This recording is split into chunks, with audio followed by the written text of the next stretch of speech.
New images coming into CNN shedding light on the speed of President Trump implementing his immigration agenda.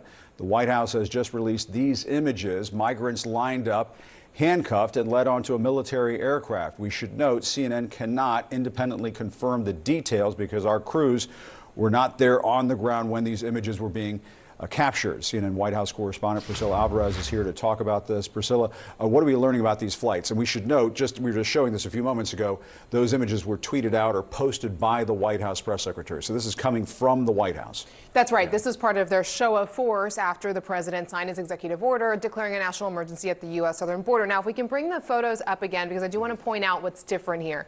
It is the use of military aircraft that marks a difference from the way this was handled before. Now, you see there a line of migrants. They are arrested as they are handcuffed as they're boarding the plane.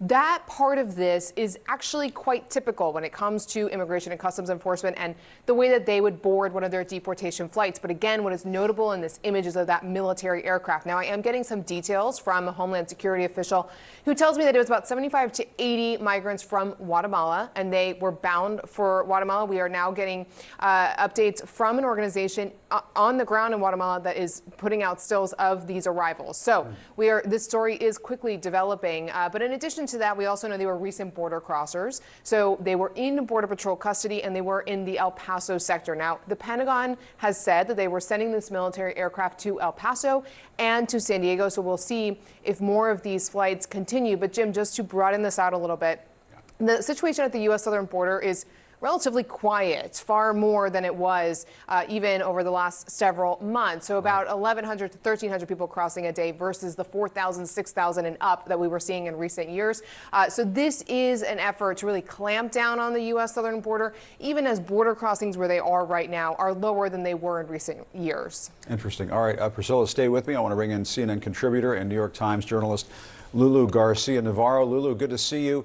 Your reaction to seeing these photos from the White House, they say that are military planes deployed for these deportations. And I guess one of the things that we should talk about, shouldn't the White House or the administration be giving some kind of access to independent journalists so we can witness this firsthand as opposed to getting these takeouts from the White House? I mean, I think press access for this is going to be very important. But I think we also need to really try and get context to understand what is happening and what is different than what we are seeing before.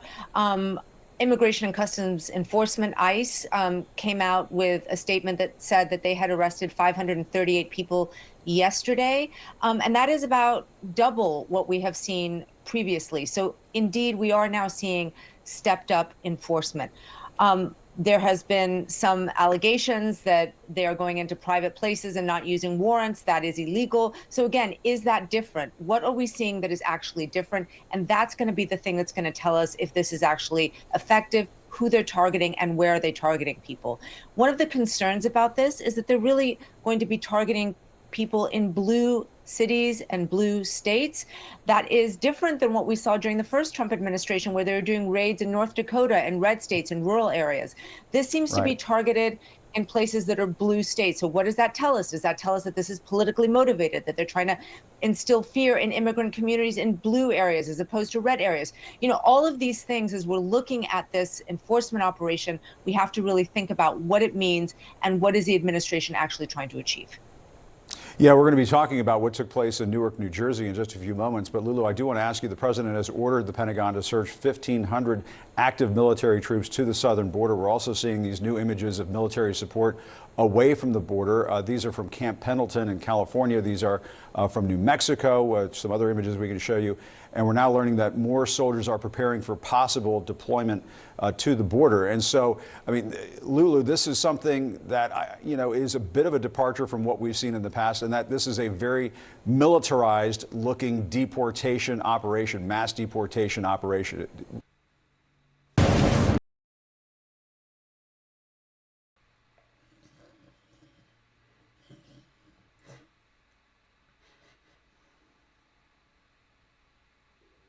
Militarized looking deportation operation, mass deportation operation. What do you think?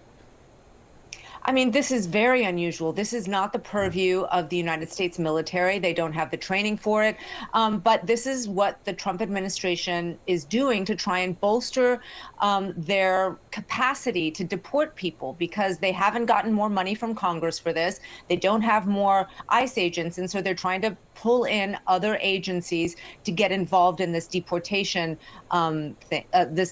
operation. But this is where I think the Trump administration has to be careful, because recent polling shows that there's overwhelming support for deportation of illegal immigrants, immigrants that are here that don't have documentation. There is overwhelming support for deporting immigrants who have criminal convictions, but there is not overwhelming support for using the U.S. military. 62%.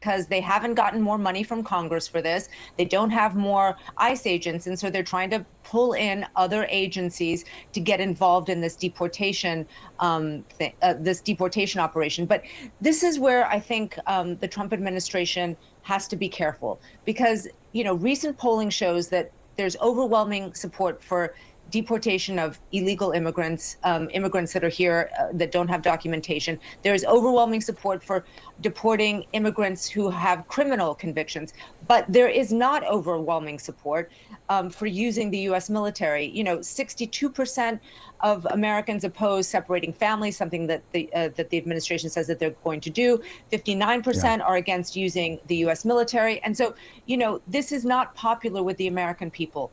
So they have to be careful. Yeah, and Priscilla, you were just saying a few moments ago that the numbers are down right now. So, I mean, I guess just to be a skeptic here, couldn't somebody ask the question, well, why not just use ICE resources here? Is the military being used here as part of a shock and awe sort of propaganda campaign? Well, to Lulu's point, we have to identify what's different. And the U.S. military on the U.S. southern border is not different. There are already 2,200 active duty troops who were helping support the border mission. And now it's more of a numbers game. So sending more resources down to the U.S. southern border, our understanding is they don't have law enforcement authority. So what they're doing is a lot of assistance when it comes to operational readiness, augmenting air operations, and doing a lot of behind the scenes work when it comes to assessing intelligence. So we do have to discern that there is truth to the fact that the military was already there to assist Border Patrol, because the resources provided by the federal government are strained and over the years have been overwhelmed. But what the Trump administration is doing is putting more of those Pentagon resources there as a show of force, as a show of them clamping down on the southern border. And even if numbers are low, what Trump officials want is for numbers to be zero. Right. And Lulu, let's play some sound from some migrants who made the journey to the U.S.-Mexico border only to discover it's closed to asylum seekers. Let's listen to that.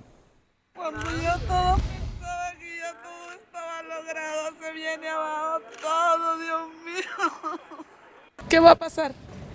Me viene y me pregunta qué va a pasar. ¿Qué respuesta le doy yo a mi niño? No tengo ninguna respuesta, porque no sé qué va a pasar con nosotros en la calle. O sea, con este cierre era la única vía que teníamos, una manera de llegar legalmente hacia los Estados Unidos.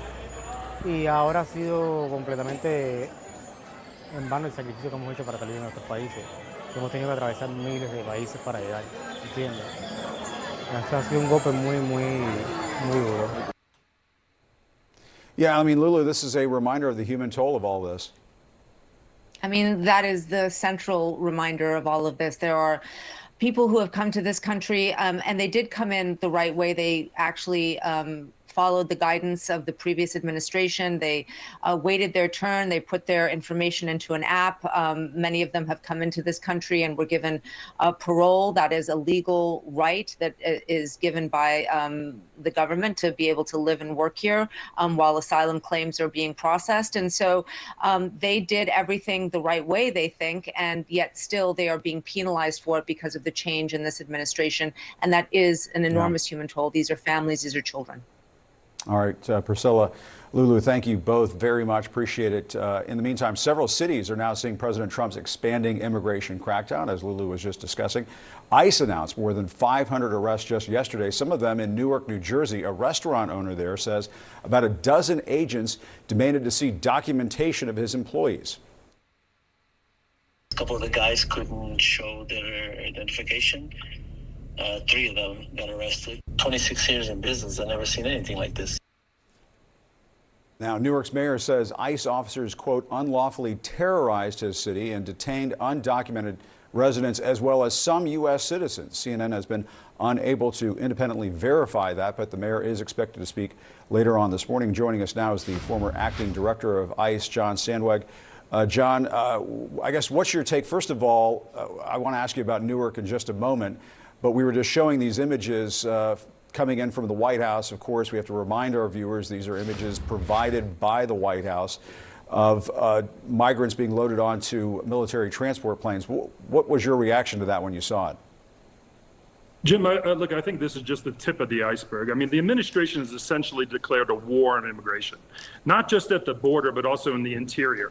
And by that, I mean through these executive orders, declaring this a foreign invasion, but also harnessing all the resources of the entire U.S. government, not just focusing or relying on the Department of Homeland Security to focus on immigration enforcement here, but pulling on DOD resources, pulling on Department of Justice resources. So look, historically, as Priscilla noted a moment ago, we've seen the military at the border. During the Obama administration, we called on National Guard to supplement the Border Patrol's resources, but they were in a very limited and supportive capacity, primarily providing and enhancing our surveillance capabilities at the border. The use of military transport planes certainly is unprecedented, and I really think this is just the beginning, because I think, like was just mentioned, they're just trying to augment ICE resources and DHS resources in order to carry out the mass deportation.